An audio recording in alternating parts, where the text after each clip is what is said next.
नमस्कार मित्रों, आज हम चर्चा करने वाले हैं एमसीक्यूज़ के बारे में। एमसीक्यूज़ को सॉल्व करेंगे। नेशनल इनकम के 4 वीडियो मैंने अपने यूट्यूब चैनल पे अपलोड किए हैं।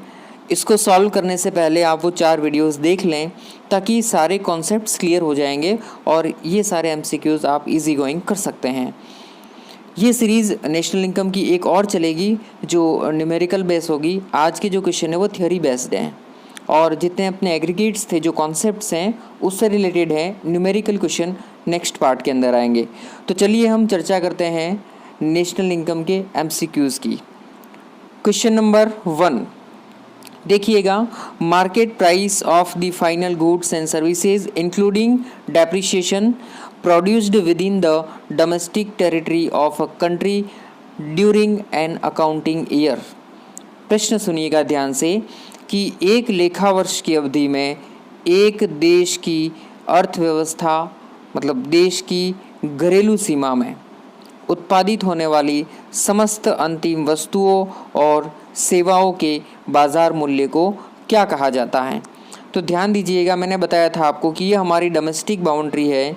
यहाँ चाहे इंडियन काम करता हो या फॉरेनर काम करता हो, लेकिन हमारी जो टेरिटरी है, हमारी जो इकोनॉमिक बाउंड्री है, उस बाउंड्री के अंदर जितने व्यक्ति काम करते हैं, जितने रेजिडेंट्स काम करते हैं, वो सारा उत्पादन अपने देश की घरेलू सीमा के भीतर होने के कारण हमारे देश का घरेलू उत्पाद कहा जाएगा। अर्थात इसके अंदर कहा गया है कि डेप्रिसिएशन का मतलब होता है मूल्यह्रास। तो इसके अंदर मूल्यह्रास भी सम्मिलित हैं। इसका मतलब ये हुआ कि ग्रॉस हैं ये, क्योंकि हमने बताया था कि यदि हमें नेट ज्ञात करना है तो ग्रॉस में से डेप्रिसिएशन को माइनस करना पड़ेगा। शुद्ध ज्ञात करने के लिए सकल में से मूल्यह्रास को घटाया जाता है। तो यहाँ पे मूल्यह्रास सम्मिलित हैं, इसका मतलब ये हुआ कि ये ग्रॉस हैं। तो पहले तो लिखेंगे ये ग्रॉस हैं। दूसरी बात, ये डोमेस्टिक बाउंड्री के अंदर प्रोड्यूस्ड हैं, तो ये डोमेस्टिक हैं और उत्पादित हैं, इस कारण ये पी प्रोडक्ट लिखेंगे अपन। और मार्केट प्राइस पर पूछा गया है तो हम लिखेंगे एमपी। तो हमारा आंसर हो जाएगा जीडीपी एट मार्केट प्राइस कहेंगे। क्लियर। अगला क्वेश्चन देखिएगा, national income is often estimated is, राष्ट्रीय आय को किस रूप में अनुमानित करते हैं या राष्ट्रीय आय के अनुमान किस रूप में लगाए जाते हैं। तो राष्ट्रीय आय के अनुमान आपको ध्यान होगा कि हमने पहले वाले एग्रीगेट्स के अंदर पढ़ा था कि NNP/FC को राष्ट्रीय आय कहा जाता है। अगला क्वेश्चन, इसको अपन NI भी कह सकते हैं। अगला क्वेश्चन देखिए, domestic product is equal to, जो हमारा घरेलू उत्पाद है वो किसके बराबर होगा। अब पहला देखिए, नेशनल प्रोडक्ट। सबसे पहले तो ये समझ लीजिए कि हमारे पास 2 टर्म आए हैं, 2 लेटर आए हैं, एक तो डी और एक एन। डी का मतलब है डोमेस्टिक और एन का मतलब है नेशनल। बड़ा कौन? नेशनल बड़ा है। तो ऐसी कंडीशन में हम ये देखेंगे कि इनके बीच में डिफरेंस होता है वो कितना होता है। तो डोमेस्टिक और नेशनल के बीच में डिफरेंस होता है NFIA के बराबर। NFIA का मतलब होता है net factor income from abroad, विदेशों से प्राप्त होने वाली शुद्ध साधन आय। तो डोमेस्टिक प्रोडक्ट ज्ञात करना है, छोटा ज्ञात करना है, तो बात तय है कि बड़े में से कुछ माइनस करना पड़ेगा और वो क्या माइनस करना पड़ेगा? NFIA माइनस करना पड़ेगा। तो क्लियर हो गया होगा कि डोमेस्टिक ज्ञात करने के लिए नेशनल प्रोडक्ट में से NFIA को माइनस करेंगे। तो ऐसा ऑप्शन देखिए आप, ऐसा ऑप्शन है हमारा बी। तो ऑप्शन बी सही होगा। नेशनल प्रोडक्ट में से यदि हम net factor income from abroad minus करते हैं, NFIA को माइनस करते हैं, तो हमें डोमेस्टिक प्रोडक्ट प्राप्त हो जाता है। अगला क्वेश्चन देखिए कि net indirect taxes are estimated as, net indirect taxes को कैसे एस्टिमेट करते हैं। तो देखिए, नेट इनडायरेक्ट टैक्स को अपन ने पढ़ा था कि NIT किसे कहेंगे। तो NIT को ज्ञात करने के लिए हमें ध्यान होना चाहिए कि NIT 2 चीज़ों से मिलके बना है, IT और सब्सिडी, इनडायरेक्ट टैक्स और सब्सिडी। जैसे NIT है 3 रुपये, अब वो 3 रुपये कैसे ज्ञात होगा? IT और सब्सिडी से। माना कि इनडायरेक्ट टैक्स किसी प्रोडक्ट पे लगे 4 रुपये, 4 रुपये हमको टैक्स लगा, लेकिन सरकार ने प्रोडक्ट महंगा हो जाएगा तो पीपल के लिए हेल्प के तौर पे या उनको सब्सिडी के रूप में यदि 1 रुपया दिया जा रहा है तो 4 रुपये इनडायरेक्ट टैक्स था और 1 रुपया सब्सिडी के रूप में मिला। इसका मतलब हमें शुद्ध कर कितना पे करना पड़ा, इनडायरेक्ट टैक्स 3 रुपये। तो ये NIT है। हम या तो प्लस IT माइनस सब्सिडी करें या सीधा अपन NIT लिख सकते हैं। तो हमें पूछा गया NIT क्या है, तो हमको बताना पड़ेगा कि इनडायरेक्ट टैक्स में से सब्सिडी को माइनस करते हैं तो हमें NIT प्राप्त होता है। क्लियर? ऑप्शन सी आपका सही है। आगे देखिएगा नेक्स्ट क्वेश्चन कि which of the following is not correct. हमें गलत को बताना है।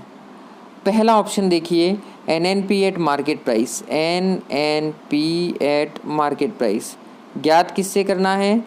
GNP एट मार्केट प्राइस से। क्या करेंगे? ये मार्केट प्राइस, ये मार्केट प्राइस, ये नेशनल, बस अंतर है तो ये नेट और ये ग्रॉस।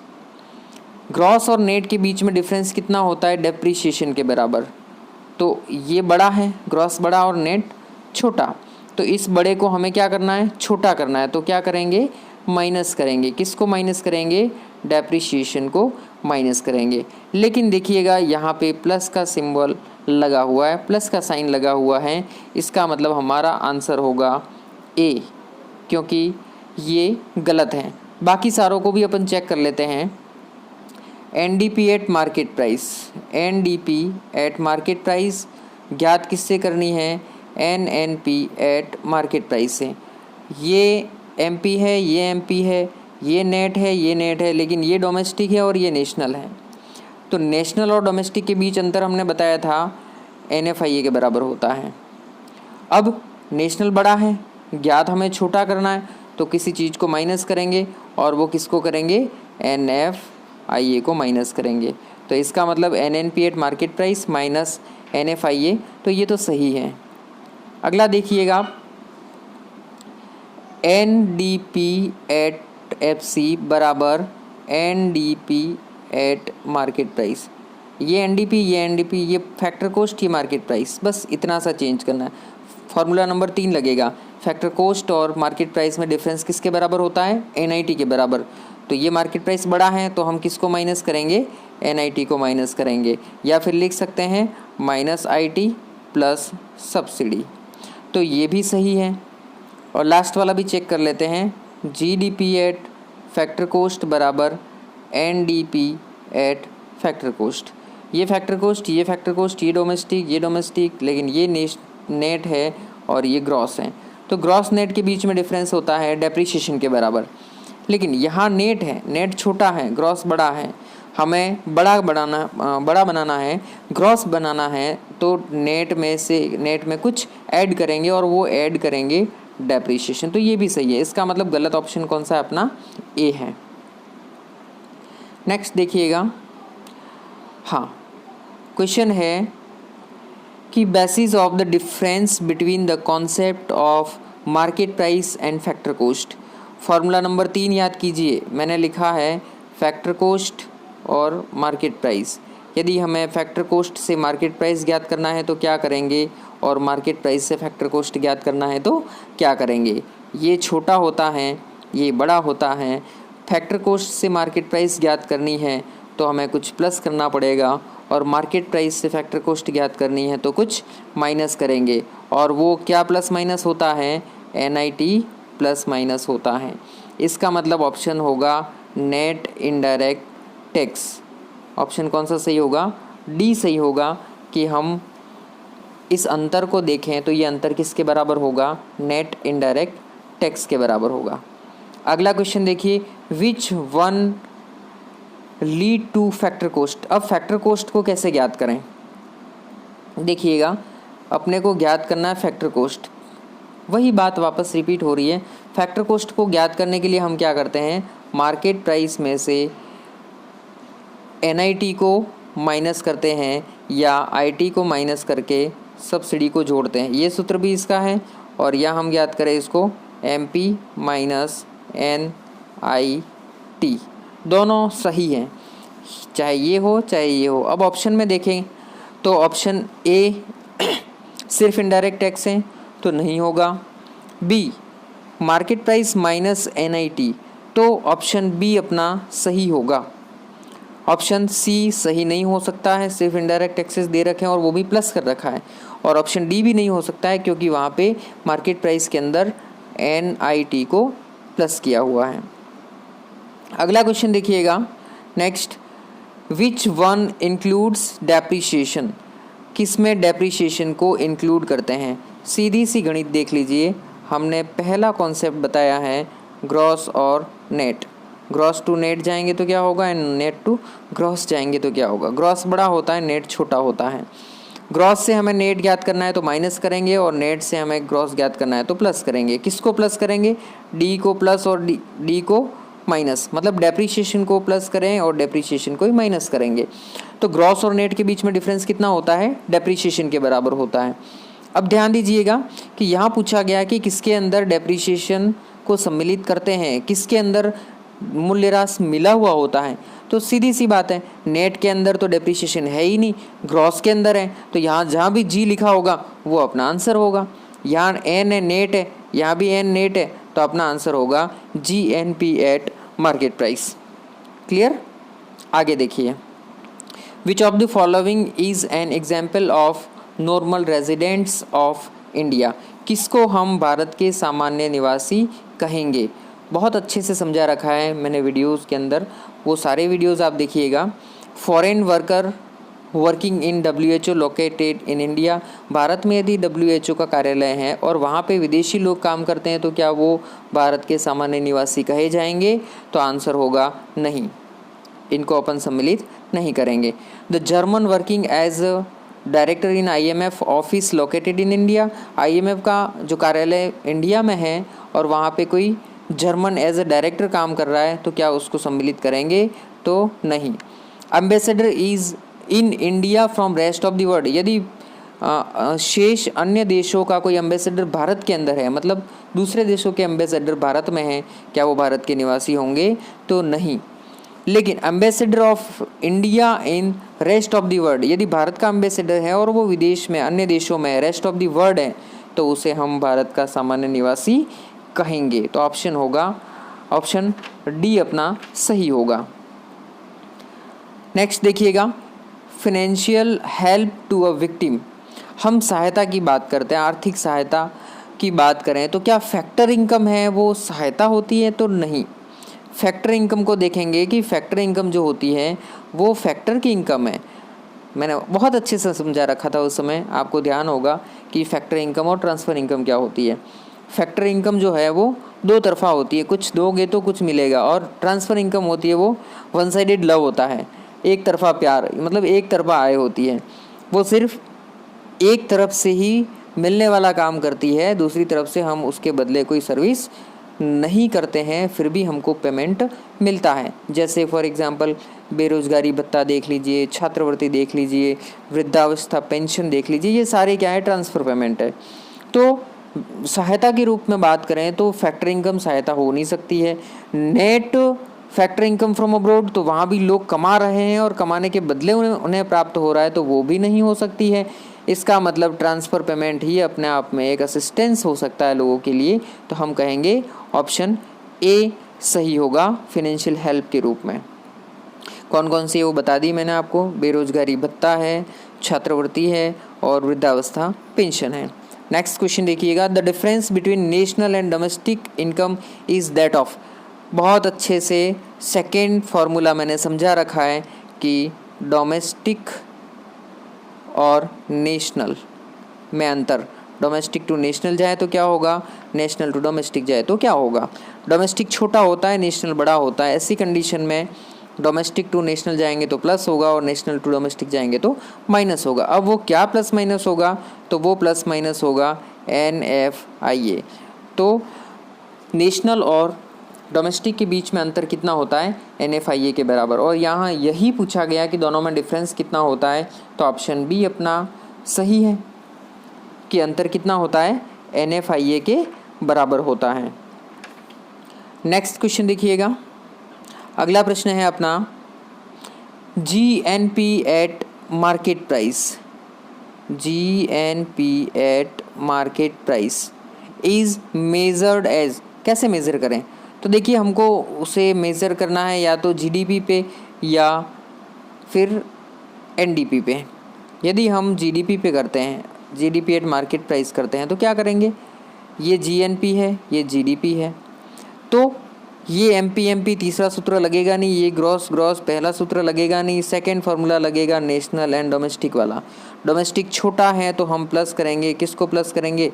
NFIA को प्लस करेंगे। क्या ऐसा लिखा हुआ है कहीं? देखिए GNP तो इसके अंदर सब्सिडी लिखा हुआ है, तो ये गलत, क्योंकि वहाँ पे सब्सिडी नहीं, NFIA जोड़ा जाएगा। अगला देखिएगा, GNP को यदि हम किस तरीके से ज्ञात करें? GDP से ज्ञात करें, तो बता दिया। GNP से ज्ञात करें तो देखो सिंपल सा कॉन्सेप्ट बता दूं, मैं सारी चीज़ें समझाऊंगा, शायद आप ऑप्शन में उलझ जाएंगे। GNP ज्ञात करना है और वो ज्ञात करना है मार्केट प्राइस से। ऑप्शन से ही बता देता हूं मैं आपको। पहला ऑप्शन देखिए GDP है, तो D और N दोनों में अंतर NFIA, तो पहला ऑप्शन अपना गलत नहीं होगा। दूसरा देखिएगा GDP at market price plus NFIA, यहाँ प्लस NFIA हो रहा है, इसका मतलब ये हुआ कि डोमेस्टिक में यदि हम NFIA को जोड़ते हैं तो हमें क्या प्राप्त होगा? GNP प्राप्त होगा। तो ऑप्शन अपना B सही होगा, क्योंकि C गलत है। यहाँ C में देखिएगा आप, मार्केट प्राइस में सब्सिडी को जोड़ते हैं, तो सब्सिडी को प्लस माइनस तब करते हैं जब हमारी बात फैक्टर कॉस्ट और मार्केट प्राइस की हो रही हो। यहाँ देखिए NDP एट फैक्टर कॉस्ट में हम NFIA को जोड़ें, तो ये NDP है, नेट है, और हमें तो ग्रॉस ज्ञात करना है। तो ऐसी कंडीशन में हमें क्या करना पड़ेगा? एक तो डेप्रीशिएशन को प्लस करना पड़ेगा, नंबर 1। फिर यहाँ मार्केट प्राइस है, यहाँ फैक्टर कॉस्ट है, तो फिर हमें NIT को भी प्लस करना पड़ेगा। ठीक, तो ऑप्शन कौन सा सही होगा आपका? ऑप्शन B सही होगा, GDP at market price plus NFIA। Next question देखिएगा, national income NNPFC is equal to, NNPFC किसके बराबर होती है? पहला ऑप्शन देखिए NNPFC प्लस डेप्रीशिएशन तो नहीं, जब आगे G लगा हुआ है, ग्रॉस लगा हुआ है, तो डेप्रीशिएशन प्लस नहीं होगा, माइनस होगा, क्लियर रखिएगा। नेक्स्ट देखिए GNPFC, अब GNPFC में से डेप्रीशिएशन को माइनस करें, तो जैसे ही G में से D को घटाया अपन ने, जैसे ग्रॉस में से D को घटाते हैं तो वो N बन जाता है, तो ये क्या बन गया? NNP एट FC, तो ये ऑप्शन सही है। अगला देखिए तीसरा NNPMP, देखिएगा NNPMP, अब ज्ञात क्या करना है? NNPFC ज्ञात करना है। MP और FC में अंतर कितना होता है? NIT के बराबर, तो मार्केट प्राइस में से NIT को माइनस करेंगे, तो नेट इनडायरेक्ट टैक्सेस को माइनस करेंगे, तो ये भी सही। इसका मतलब आंसर होगा both B and C। Next question देखिए, पर्सनल इनकम किसके बराबर होती है? व्यक्तिगत आय, जो व्यक्ति का आय जिसको कहते हैं, वो किसके बराबर होती है? तो व्यक्ति आय को ज्ञात करने के लिए हमने देखा था कि प्राइवेट इनकम में से corporate taxes and corporate savings को माइनस करते हैं।